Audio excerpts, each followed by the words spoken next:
system, at any screen, basically, you can add your own fields and title those fields what you like. And Ron's going to show us how you do that and where you can put those. So just that's the nature of this module. Ron, go ahead. I'm sorry. That's okay. One of the misconceptions is sometimes people think that it allows them to alter the current screens as they currently exist, your viewers and static screens that pop up. This is not. This is an add-on module that exists alongside of our screens, and you'll see that as I go through the demo. Before we get started here, I wanted to bring up an existing screen that we're going to attach some user-defined fields to, but I want to show this screen in the state that it exists before we actually create the fields. So I'm in the machine maintenance screen, and as you see, there's nothing up here on the left or under or at the end of the tabs to the right. The user-defined fields are accessed with the button that resides next to the calculator image. Since we have not attached any fields here, clicking this button has no effect whatsoever. And we see no indication on the screen whatsoever about anything as far as user-defined fields, or that we call UDF. And I just want to show you that so that when we come back and we see attached fields, you will see the change that will occur. To get to the user-defined fields, it's not accessed through our routines that we commonly get through the buttons of our menu system. It's accessed under your system directory that appears at the top of the menuing system under user-defined fields builder. And this is the screen that you'll get. Now, I've taken the liberty of building a few screens, but I'm going to walk you through the process that I went through a little bit to show you what this entails. To create a new user-defined screen, you would simply add and give it a name. So we'll just call this a new UDF screen. So it's going to give me a blank palette. Nothing's on it. It gives me one default tab labeled tab, and I'll show you how to change those in a moment. At this point, we can begin to design our screen any which way we want, whatever type of fields that we want to use to capture data. So if I would like just a simple fill-in field, I simply select from my palette to the left. My cursor changes. I drop that object wherever I want on my palette, and now I have a new field. If I double-click it, it lets me get at the properties of this field so that I can give it a new label. So I'm just going to call this a new field. And it pre-fills out some things for us that we can override and change. I can alter the screen's position here by hard-coding these numbers or simply dropping and dragging when I leave. I can select what data type this field will be, whether it be a character, a date, some of the other types. And I've pre-built some screens that we'll come back to that I'll show you some of these examples. Because obviously building screen can take a little time, and I don't want to chew up too much of your time. I can give this field a default value so that this is the value it has when there's no data that exists and I first go in to enter some data. In this case, I can go ahead and clear that out. Then I simply save that, and now I have a new field that I can utilize. I can use any of these other type of items. I can create a toggle box for just simple yes or no. And again, if I double click it, I can give it any field name that's appropriate for my uses. And I could default it, in this case, yes or no. I can even set its value, so I'll tell it, you know, my values would just be yes or no, or I could put true and false, or I can put on or off, or blue and white.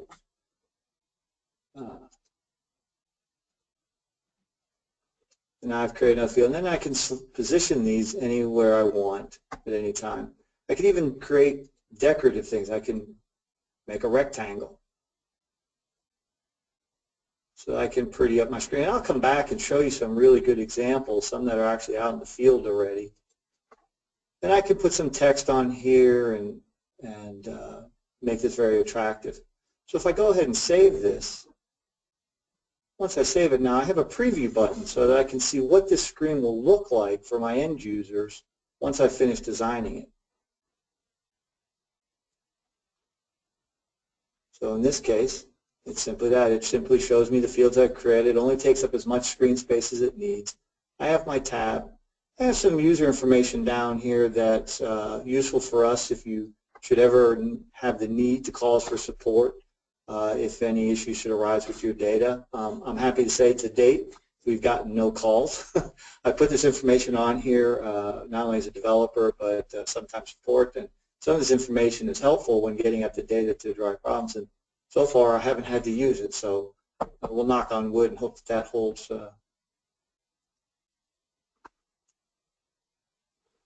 So if I want to change the name of the tab, I can simply come over here and new name, and now I have a new name for my tab. I can add another tab, and now I have a fresh palette in which to paint for a second tab. And I can navigate these simply by clicking on these tabs right here, or I can use the navigation over here to the right.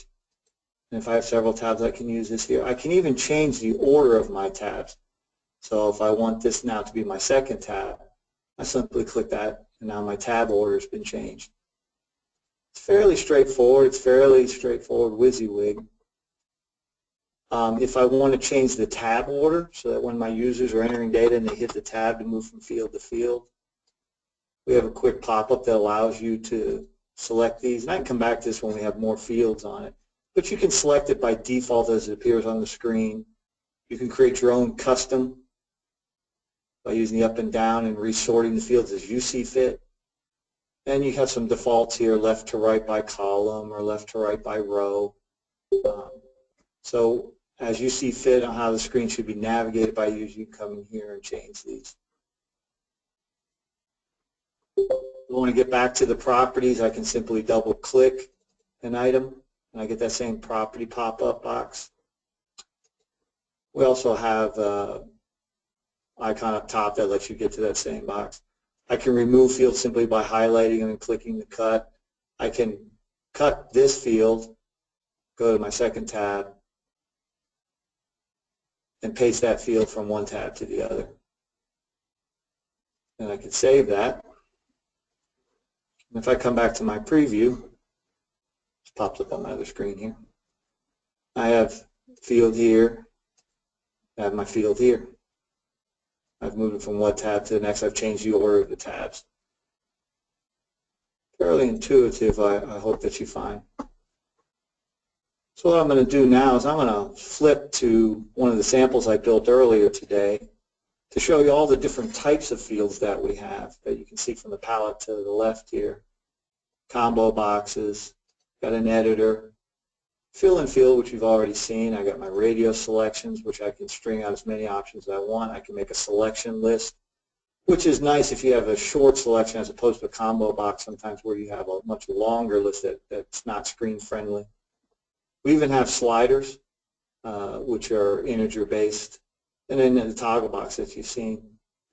Then on the second tab here, I made some data types. I took the fill-in field and I made the 5 different data types that we have, whether it be a character, a date, decimal.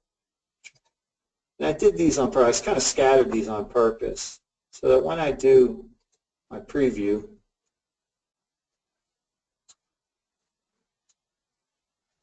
it paints exactly as we saw it. If I take one of these fields and drag it all the way out here, now do a save, do a preview, you'll note that the screen doesn't look like it'll be able to fit that, but once I go to the second tab, it realizes it needs more screen space and will auto-adjust accordingly. So this can be kind of tedious lining things up. So we have some options here. If I can select all these fields real quick, you can go up under the Align option, and I can align everything to the left side. That way I don't have to sit there and drag and visually. Now I've got some gaps here that I'm not real happy with. So I can select all these objects, go back under Align. I'm going to do a little gap spacing, and I'm going to do my top and bottom. And I get a little field that opens up here to the left. And I could tell it that I want 10 pixels between each of these objects. And so I hit Enter. It will auto-align these and put them 10 pixels apart, and I've got my left alignment. I can come in and drag and put a nice rectangle around that, give that group a heading. So now when I save that and preview, we'll see that we have these fields all nicely aligned. So some of the more sophisticated things that we've done, or we've had clients that do,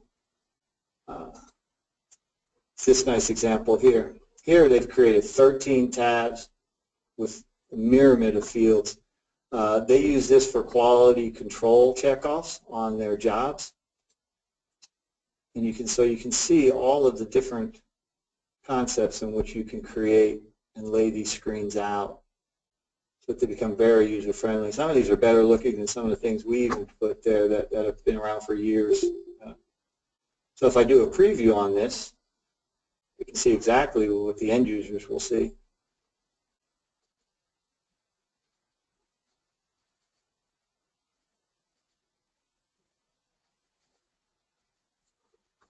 So now that I've had my screen all nice and set the way I want it to, I'm going to go back to my sample.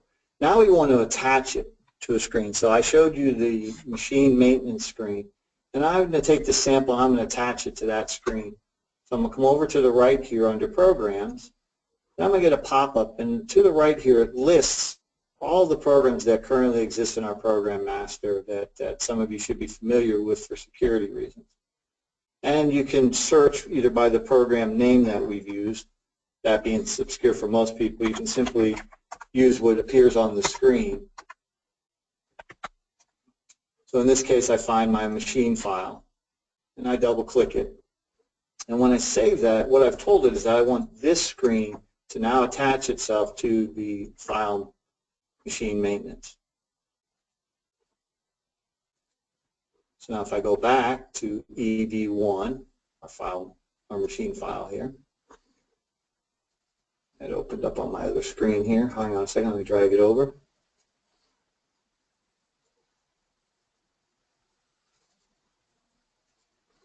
I jumped the gun. I attached it, but I didn't save it. Shame on me. So now let me go back to my machine file. And there we go. That's what I expect to see. Let me bring that over for your view. And now what you see is that it says UDF data. But you'll notice that it's black. And what this says is that I have user-defined fields attached to this screen. But when it's black and just says UDF data, there is no data associated with this particular record. So now if I click on the UDF viewer, I get the screen that we designed. Here's my combo box, my radio set, and even my slider. So now if I save this, you'll notice on the screen up here, this went green and says UDF data now exists. So what this says is that I have data now in the system through that UDF screen that we designed, and there's actually data associated with this record.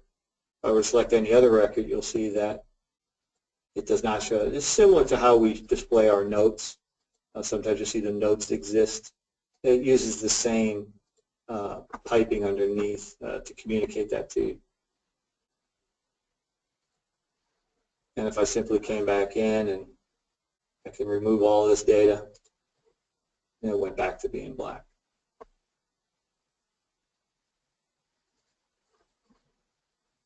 We've used this in several places.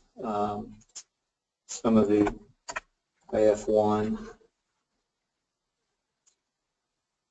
On our finished goods, we also have UDF. And so some of these, depending on the screen layout where you see a myriad of tabs here and we don't really have that screen space like we have in the machine file, your indicators will appear to your right.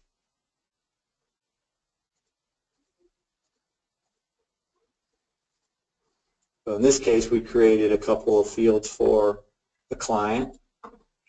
And these fields actually appear on our schedule board system. We've created a throughput that allows them to create these fields, and then they're selectable under the schedule board. We have customizable reports, and they can select those fields that will now appear as columns there. And it doesn't involve any intervention from our programming staff here whatsoever.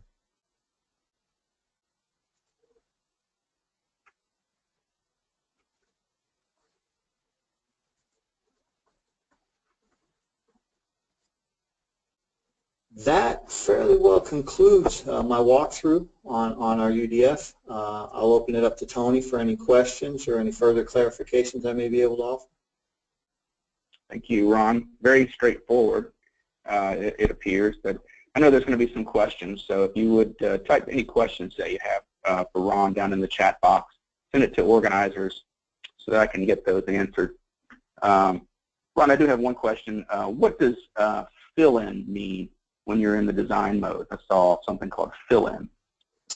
We sort of piggybacked on the data types that Progress, since we're Progress programmers and we develop Progress, and all of you are Progress clients. That's how they refer to their free-form fields.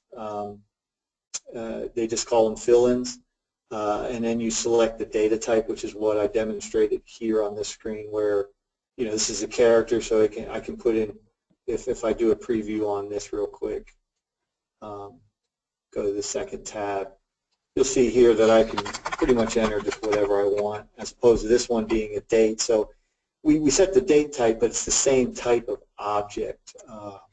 So type date, and then again a decimal. So it's the same type. So generically, they're all called fill-ins. So you're filling in data, and then behind the scenes, we tell it what type of data it can be. As if we go down here to the logic over, I can only enter a yes or a no. If I try to type anything else, nothing happens. So we've restricted what you can fill in with it. Okay. Thank you. I have another question that's here. What is a combo box, and how does that work? A combo box basically has a preset selection of choices. In this case, when I set this one up, I said, well, my choices are yes, no, or not applicable. I could have put anything in there. I could put red, white, and blue. I could make it 20 choices. A more advanced feature in our system, if I were to click on this, you can create, this is the only place that you would probably need some intervention, where if we want to extract data that already exists in our system, so say zip codes or state codes or something, that we could create you a real quick query program that you could select from here, and it would go and pre-populate your combo box for you. This schedule board field number that we see on the screen where I pull that down, that's a combo box. And here we have 21 selections, 0 to 20. So you would simply fill out by comma delimited what your hard code choices were for a combo box, or we can create you a quick query that would populate that from, say, other data, or even if you had an Excel spreadsheet of data sitting outside of our system that you wanted us to go read, we could pull that data in for you, so that way when your end users use the screen, it would be pre-populated with your desired data. A combo box is very similar to a selection list, and you see I gave them the same choices. However, a selection list, I can change its width and height to display all my choices in one view, as opposed to a combo box that sort of is a pull down like this is up top. Combo boxes are helpful when you have a large number of selections or you have very limited screen space, whereas a selection list is kind of nice where I can see a lot of things, so I have a lot of extra screen space. Now, if you exceed your choices in a selection box, you get a nice little scroll bar to your right that you can go up and down with. So it's really a preference on how you want to present that data to the user, how much real estate you have, what your preference is. With a combo box, obviously you need to pull down. You have to click on it to get it, whereas a selection list, you put your mouse in it and you can scroll up and down with it. So we really let it up to you to decide what do you want to design, how do you want to see your screens function. Perfect. I have another question or two that have come in, and I want to encourage everyone to ask their questions since we have a lot of time here. I want to make sure we get all your questions answered. So the next question would be, when would you use the slider? What would be an example, or how would you use the slider field? Well, it's an integer type of object. You can't put decimals or anything on it. So it's really if you're wanting a user to be locked into a range of numbers, and they don't have to type it. So here you tell it what its minimum and maximum values are. So it's I don't think it's the most helpful of objects sometimes, but if you really want to lock them in to a set value, so if maybe you're doing a survey and you want a rating, a scale of 1 to 10, you can certainly give them a combo box like I did over here with the field numbers for them to select a number, or you could use this slider to lock them into a number range and let them simply move it around, grab it, and you can see the increments by ones. Again, it's really a preference of whether you like that or not. Don't see many sliders used. We do use it in our system. If you've ever wanted to maximize your screens, grab one here. Let me bring this over. If you go under our Help About box here, if you click on to Auto Maximize, we let you decide how, when we say maximize, what percentage of the screen do you want it to take? So in this case, we say, oh, maximize, take up the whole screen. But maybe you only want it to be 75% of the screen as your maximize. And so you use our slider here to say, yes, maximize, but only use 75% of my real estate on screen for the maximizing of your windows. So we do utilize it here. It's not something I see a lot of, but I thought it was kind of clever here the way we put this in, rather than folks having to hard type a number or things like that. Good example. Okay, another question for you, Ron. Can you run reports based on the UDF data?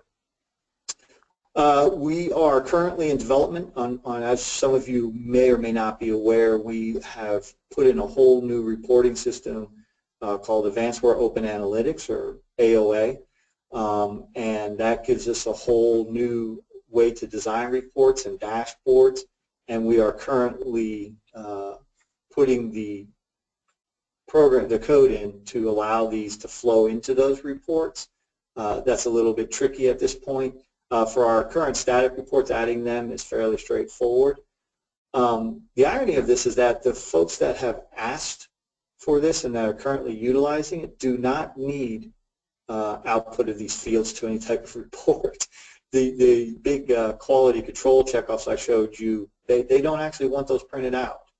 So we've never had to go down that road, and the ones that we've done that allow them to select them into the schedule board, that is done, and so they can, inside the schedule board, you can create fields here, go to the finished good item screen, put your data in, go to the schedule board, and select those fields and add those, because in the schedule board we have a custom report builder.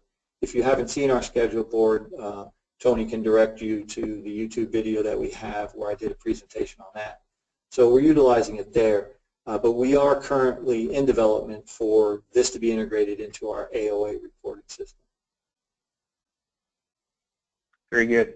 And just so everybody knows, we did a webinar. Ron and I did 2 webinars at the end of last year. One on the schedule board. So if you're interested in seeing that, I can direct you to the right place to review that webinar session. We also did a session on AOA, which is our Advantzware Open Analytics, as our custom reporting tool that would be able to extract some of this data either now or in the future.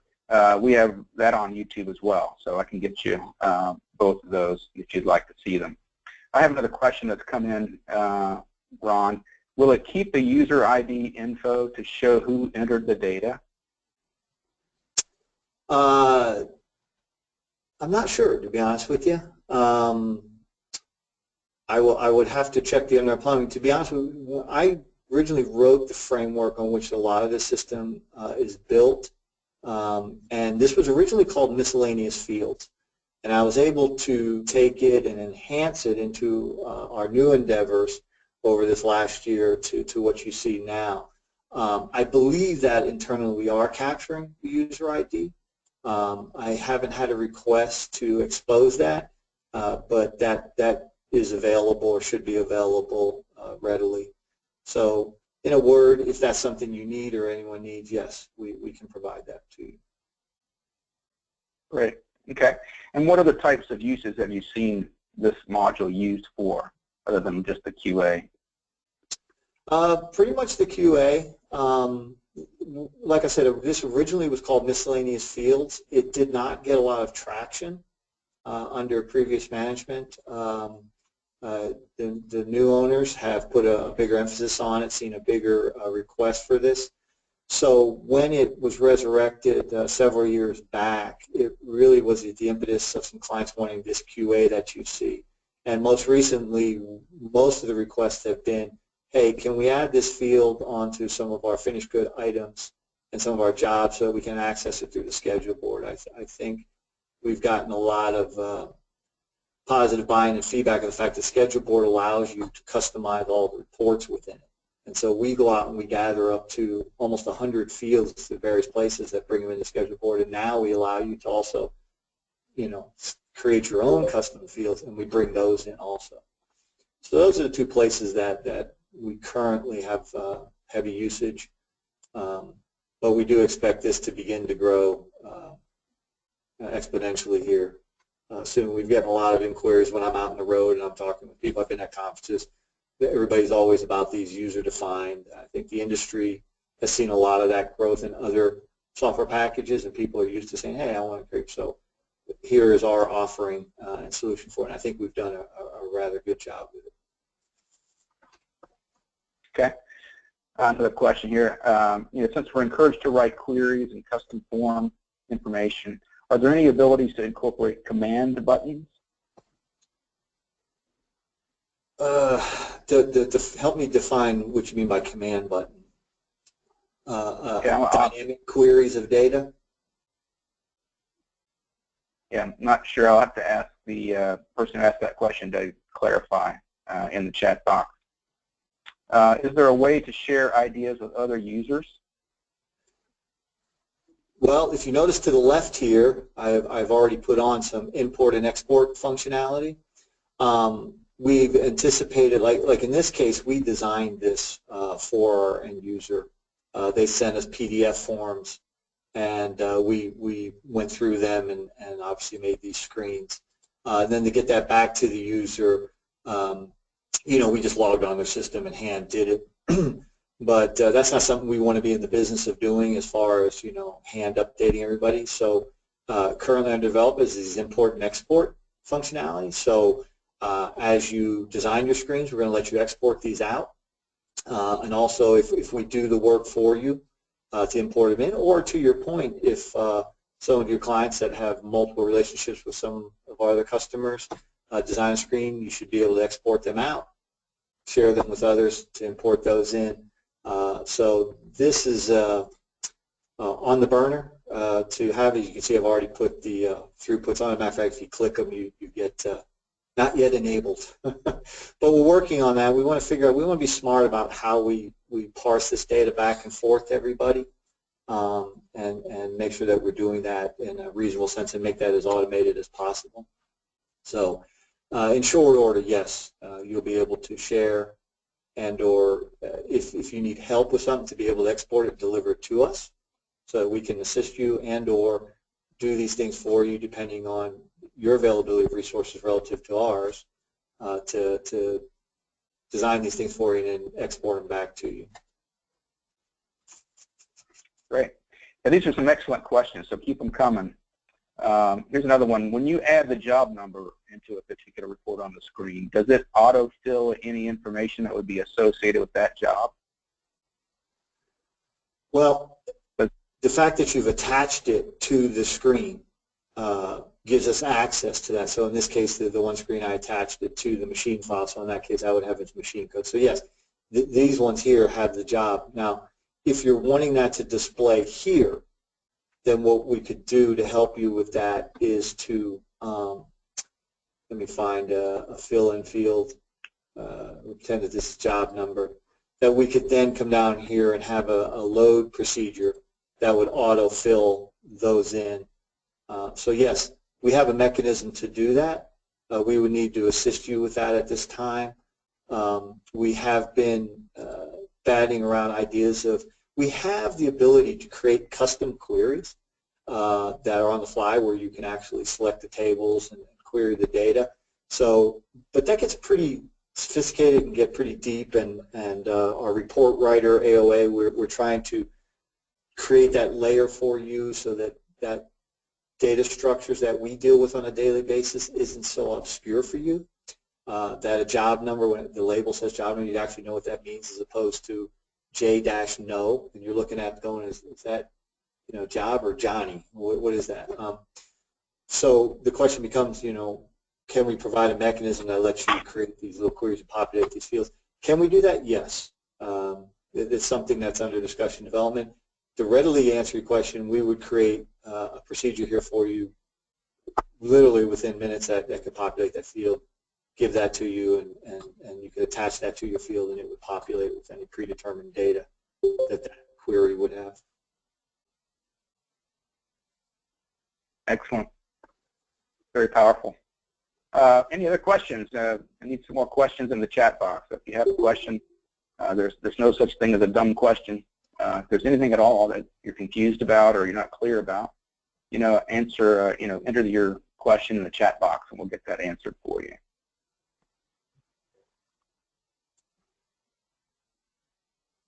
So just to clarify, Ron, this module is not used to change any existing fields in the system or change the name of them or the position of those. These are things that are added to specific modules, correct?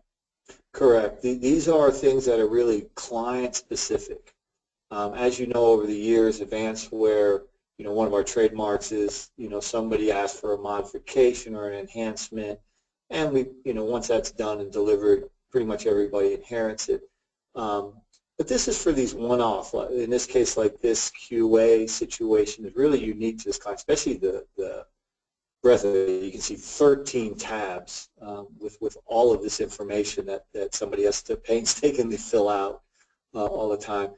If you can imagine us trying to incorporate that into our system and creating the tables or the fields and have only one client use it is a lot of overhead.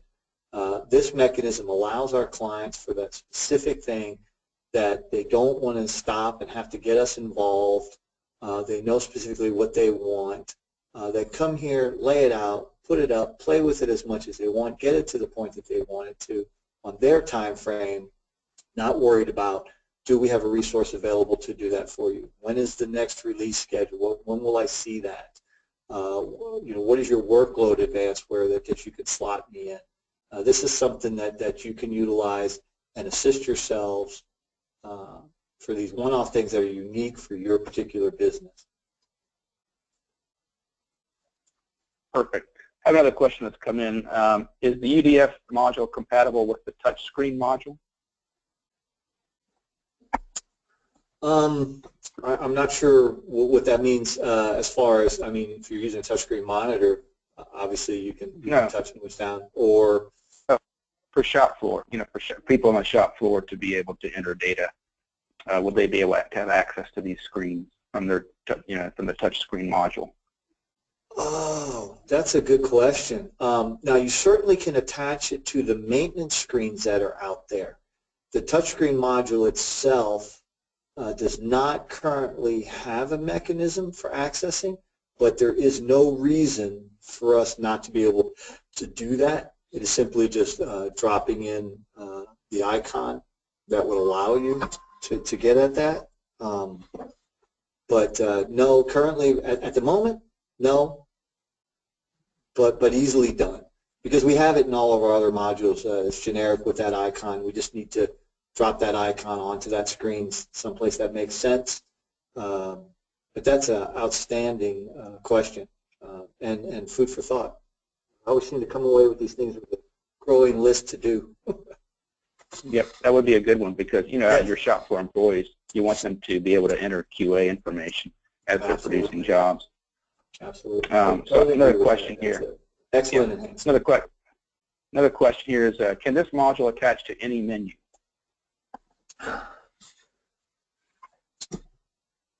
It doesn't attach to a menu. It wants to know what screen you want to attach to, because it needs to know the record that you're attaching it to. So in this case, whether it's a job or finished good item or the machine in our case, or a customer or vendor, So say you attach it to a menu and just have it pop up, the question becomes then, who does that data belong to then? If we just make a menu option for it, which screen are you designing that data for? Is it a customer-based? Is it vendor-based? You know, so to say that attached to a menu, no. To say that you can attach it to any screen that we have, absolutely. Perfect. Okay, can you attach UDFs to reports in the module you designed the form for? We're going to move it forward to the AOA, and that is what's currently under development. That's our latest focus with this, is to design the mechanism that allows the UDF fields to appear within our AOA reports. On our current reports, we have one request for data to appear on a job card, so a job ticket. So the mechanism for delivering that would be the same thing. If we wanted to put it in existing reports, we could. That would not be a barrier. We don't have any barriers so far as being able to utilize that. As it currently stands, no. Okay. Along the same lines, can you incorporate tables and pie charts that are generated from the data entered into multiple fields, like visual report aids? We should be able to, with the work that we're doing to get it to the AOA reports, because we can do dashboards over there. Once we have the throughput for the UDF fields to be available there, we should be able to access them through our dashboard designer. So again, if you haven't seen our AOA presentation, you might want to go look at that. We have a dashboard example out there, and it's pretty slick with the pie charts and everything else. And we're definitely moving in that direction to deliver dashboards for management, control, and utilization. And that's a fairly new module also. So we have some early adopters of that. So we're growing with that. Great. Just a couple of general questions that I can answer here. You know, some of the folks on the webinar today are not, this really doesn't apply to them. They are very interested in learning, and they wanted to know where they could see some of our previous webinars on estimating, order entry, and so forth. So just so you know, we have a YouTube channel. If you go to YouTube and just type in Advantzware, you'll see a whole list of videos that we've done. We've recorded virtually every session that we did last year, which was about 10 or 12 now. I think this is session number 12 that we're on, or 11 that we're on. So we have those, and just so you know, we're also going back and we're offering some beginner classes this year. Our next session is on March the 8th, and it's estimating for beginners for folding cartons. Now we just did one for corrugated as well for beginners. So I'll send out a link to our YouTube channel, and in fact I'll be recording this session. I am recording this session, and I'll also send that out to everyone as well, so that you can review it and share it with other people, so forth. Are there any other questions for Ron? Anything else about this module that is interesting to you? You have a question about we haven't covered? If so, you know, please type those in. And again, I'll share the recording to everyone, and I'll also direct you to our YouTube channel so that you can see other sessions that we've done, because they are very valuable. And what's great about YouTube is you can go and you can pause it. If you get interrupted, you can pause it. You can go backwards. You can go forwards, and make sure you're absorbing all of the information. It's hard to absorb it in a class like this all at one sitting, but having it recorded allows you to go back and review that at your own leisure. So any other questions that we have for today's session? Give it a couple minutes here, Ron. While we're waiting for more questions, I did want to announce that you know, this is a new module, and I'd be happy to work up a proposal for anybody that's very interested in it. We are, as part of this webinar, we are offering 25% off of our list price for this module for anybody that's attended the class today. So if you're interested in this, if you feel this is valuable to your organization, send me an email, let me know, and I will make sure to get you a quote with that 25% coupon so you can take advantage of it. It's a very powerful tool. Obviously, this really opens up your system to make it your own, make it do what you want to do. You collect the information that you want to collect. And that's not something you see very often in systems. A lot of times you're painted into a box and you have to use whatever is available in the system. So this really makes it lots more flexible, and we think it'll be very valuable to you. So if you're interested, please reach out to me and I will get a proposal out to you. So it appears that we have no more questions, Ron. I think, wait, we might have one. Hold on just a second. Does this module come with any more detailed instruction? Yes. All of our, particularly our newer stuff, we're developing user guides, and I do have a user guide for this one. Excellent. Okay, so we can make that available to anyone who purchases the module or is interested in it. Another question, can you lock fields? For example, locking a date field with today's date so it cannot be changed at entry point. No, I haven't put those kind of controls on, but sounds like a nice enhancement. But no, they're free form at this point. Whatever you design is what's available. We don't have any field security or anything on those based on users or anything. You know, with our next releases that are coming up, we are implementing field security across our system, so I can see where that same technology and structure we could apply within here if that was warranted. Good question, though. Yeah, and I just got a note from our CEO, Jay, that he said we will do that for anybody that desires it. So I guess the answer is yes. If you want field security on that, we will do it for you. I love doing demos when God's watching. So any other questions that we can answer for anybody? We appreciate these questions. They're very good questions, and they've actually given us some ideas of some enhancements that we need to make. I'm sure Ron's taken some notes on that. So here to answer any other questions that you might have. If anyone has a question, please type it in. Give it a couple of minutes here. So I think it appears that maybe that's the end of the questions, Ron. So I want to thank everybody for attending today. Again, reach out to me if this is a module that you think would be valuable to your organization, you're interested in it. I'll get you some really good pricing on this. It's an introductory module, but we think it's definitely very powerful. So we think it could be very valuable to many people. So thanks again for attending. I'm going to stop the recording at this point.